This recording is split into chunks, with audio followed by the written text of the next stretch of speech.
Hello guys! This is your Kuya Jun, your Tito Jun. At pag-usapan natin sa video na ito ang isa sa mga frequently asked question. Ito yung binabato ng ating community, lalo na sa TikTok, no? Kung may overdue account ka sa isang loan app, hahayaan mo bang mag-overdue kung wala ka talagang pambayad or maghanap ka ng ibang loan app mangutang at ibayad sa overdue account? Yan ang sasagutin natin. Pero tandaan, yung mga sasabihin ko ay based po sa aking personal na pananaw, experience, at obserbasyon sa ating community, lalo na sa TikTok, kasi ang dami ko mga messages na nare-receive, mga komento, no, sa mga videos natin, yung mga common experiences ng mga kababayan natin. So yun ang ibabahagi ko sa video na ito. Ready ka na ba? Ang pinaka-simpleng sagot ay hayaan na lang na mag-overdue muna ang account mo sa isang loan app kung wala ka talagang pambayad, at huwag magtapal system. Bakit? Ito yung mga reasons po. Kapag uutang ka para itapal sa overdue account mo, lalong lumalaki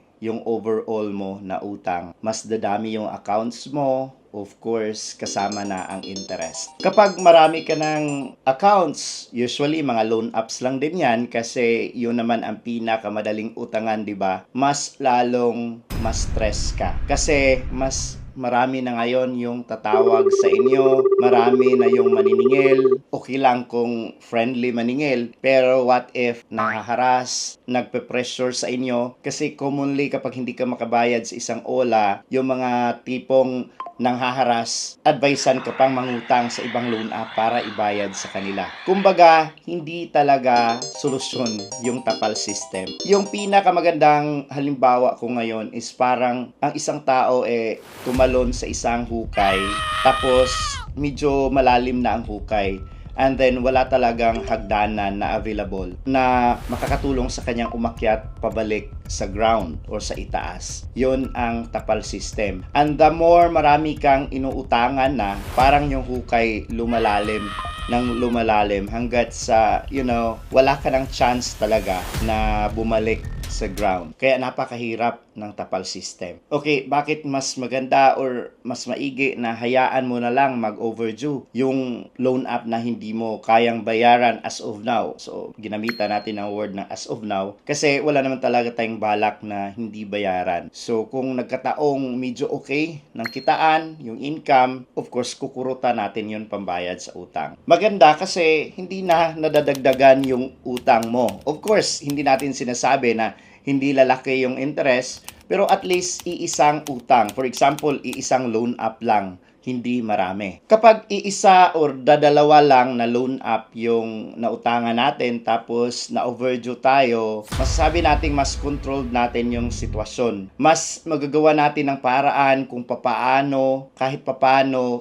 mabayaran natin. Kaysa madami na, lalo na yung stress na ibinibigay nito kung gumagamit tayo ng tapal system. Hindi ko sinasabi guys na okay yung option na hayaan mong mag-overdue yung account. Of course, penalties, interest, lalaki pa rin. Pero mas okay na rin yan na pamamaraan kaysa tapal system. At of course, i-weigh down natin, baka may bakante pa tayong oras, no, na pwede pa nating i-insert ang isang side hustle para kahit papano kikita tayo ng extra income, di ba? Learning new skills, yun naman ang importante talaga. Kung yung kinikita natin, alam natin na throughout the year, sa isang taon, talagang walang savings, yun na. Kailangan na natin talaga mag-isip ng paraan. Ano kaya yung pwede kong gawin para kikita ng extra income? I hope may natutunan kayo sa video na to guys.